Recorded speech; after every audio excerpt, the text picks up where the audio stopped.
Então, sucessão para o contador e para o advogado é uma transferência. Lá na governança corporativa, para a gente não perder o cenário total, é um compartilhamento. Mas do que? A gente vai tratar de transferência patrimonial. A gente já falou que nós vamos lidar com a doação, só que a gente também vai lidar com o compartilhamento desse patrimônio. A gente viu uma figura, mencionamos ontem, que é o usufruto, tá? Só que a sucessão não é uma transferência de patrimônio apenas. Também a gente vai trabalhar com transferência de dívida. A gente vai querer fazer a transferência de patrimônio e a gente vai querer evitar a transferência de dívida. É isso que a holding serve, tá? Só para a gente não esquecer, também existem as questões de poder, tá? De comando da empresa. Vamos conversando ao longo do tempo, mas só colocando na nossa cabeça. Governança corporativa tem a ver com proteção, governança corporativa tem a ver com a obtenção de alguma vantagem. A gente está colocando que a governança corporativa, quando fala de sucessão, bate muito na questão da dívida. A gente vai ler esse artigo com bastante calma hoje à tarde. E eu queria mostrar para vocês que a governança corporativa ela tem uma teoria, se chama teoria dos 3 círculos. O que acontece? No começo do estudo da administração, a gente estudava a empresa. Só que a empresa, nós já entendemos, ela sofre a influência de um outro elemento chamado família. Então, lá na década de 50, a teoria das organizações recebeu um aporte. Robert Dunley falou assim, não dá para estudar as empresas sem estudar as famílias que as controlam. Faz quase 80 anos isso. Aí veio a teoria dos 2 círculos, na década de 70, veio a teoria dos 3 círculos. Não dá para a gente entender a família que controla uma empresa sem entender o patrimônio dessa família. A parte do ser humano mais sensível, né? O bolso. Então, gente, a gente chega nas recomendações do Instituto Brasileiro de Governança Corporativa. Vocês conhecem, gente? Deixa eu dar uma olhadinha para vocês aqui. Vocês já ouviram falar no IBGC? No primeiro módulo a gente viu, professor. É? Deixa eu pegar uma coisinha aqui e mostrar, peraí. O IBGC, ele tem alguns manuais, tá? Então, o que é o IBGC, tá, turma? É um instituto sem fins lucrativos, eu já fui associado, não sou mais, tá? Mas, pô, sou fãzaço dos caras. E eles têm alguns cadernos de recomendação de práticas de governança corporativa. Então, por exemplo, tem o caderno número 1. Caderno número 1 é o Código de Melhores Práticas de Governança.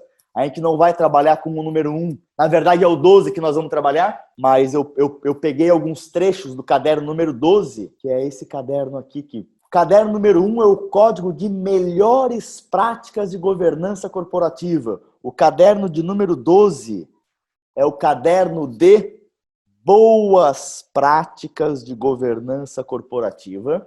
Então, assim, não são as melhores recomendações que poderiam ser dadas, mas já são recomendações boas, tá? Não são as melhores, mas são boas. E elas são direcionadas para as empresas de capital fechado, enquanto as melhores práticas é para as empresas SA de capital aberto, com ações vendidas na bolsa. Essas aqui são para as empresas de controle familiar. Então, olha que interessante, lá no item 4.11.1, está escrito holdings para planejamento sucessório.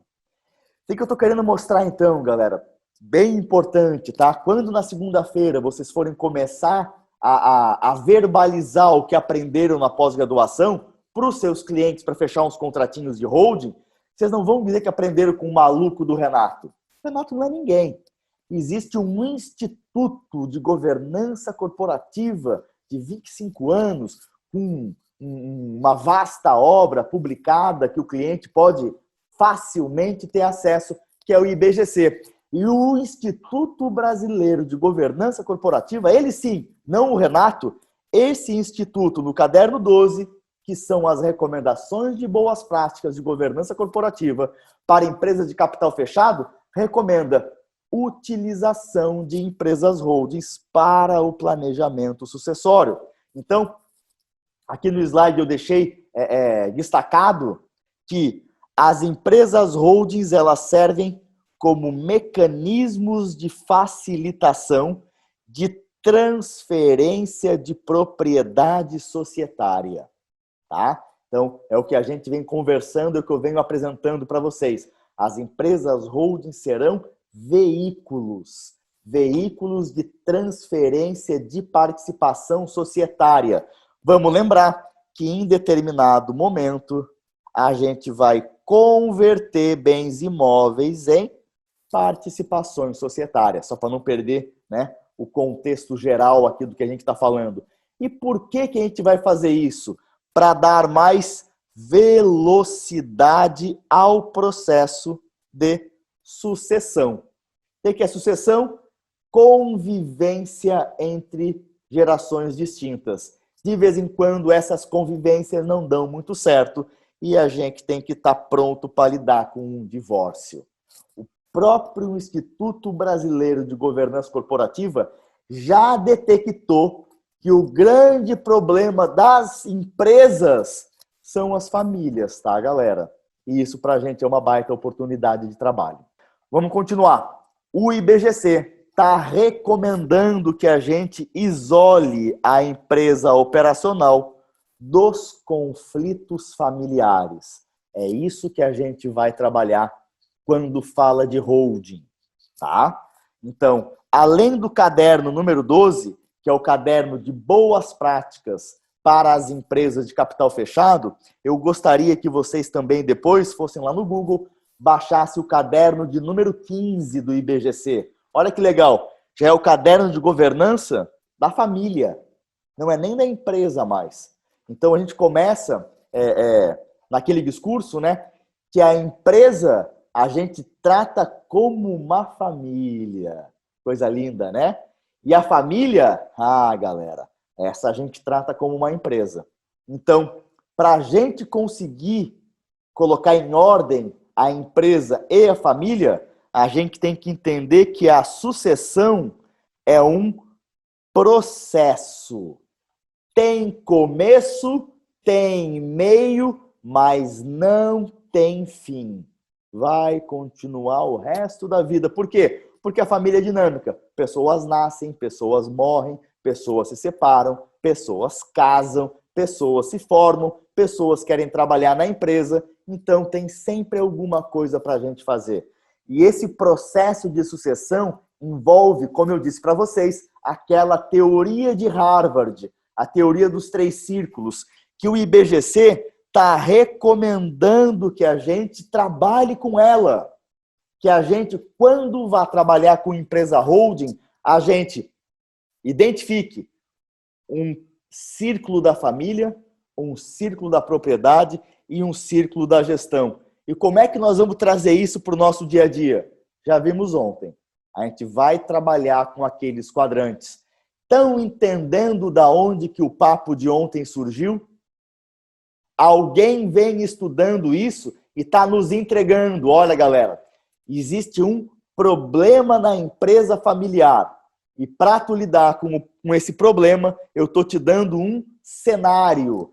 Vocês já viram filme de guerra que tem um generalzão sentado numa cadeira e tem um baita de um mapa com um oceano, os naviozinhos, os exércitos sendo movimentados, as tropas? Vocês já viram isso?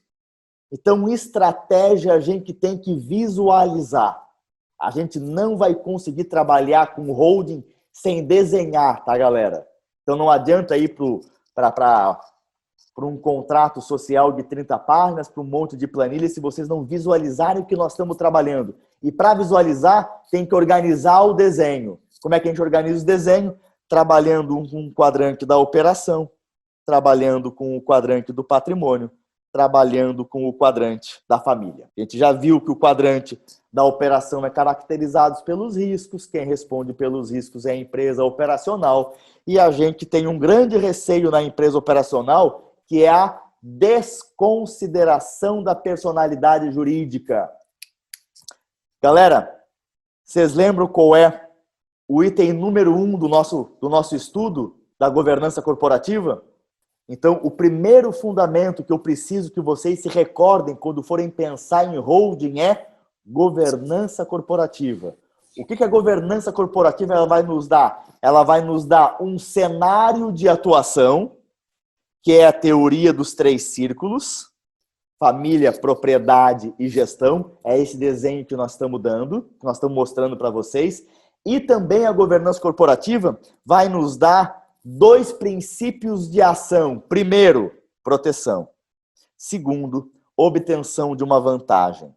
Galera, quando eu falo em proteção, quando eu quero me proteger, qual é a primeira coisa que eu tenho que identificar?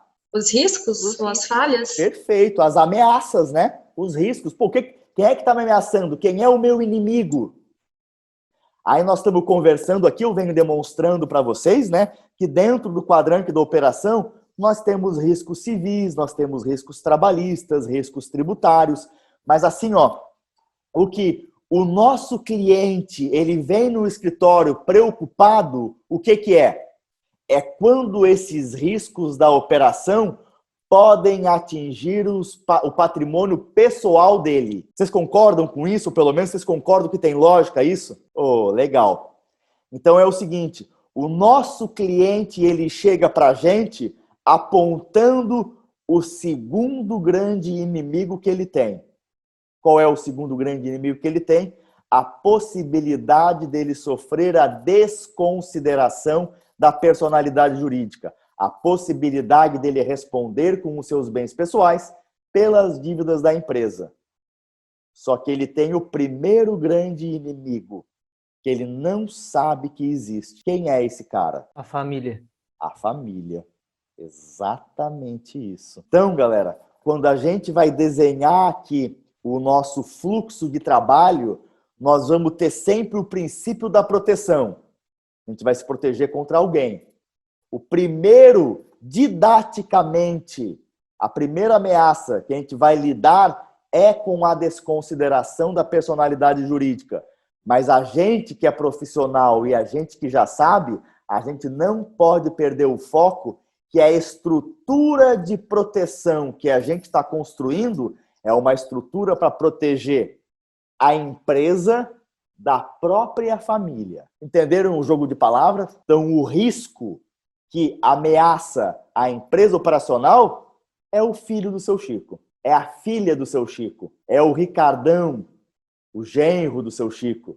É essa turma que a gente vai ter que colocar sob regras. Beleza? Tranquilo? Vamos conseguir, vocês vão ver só.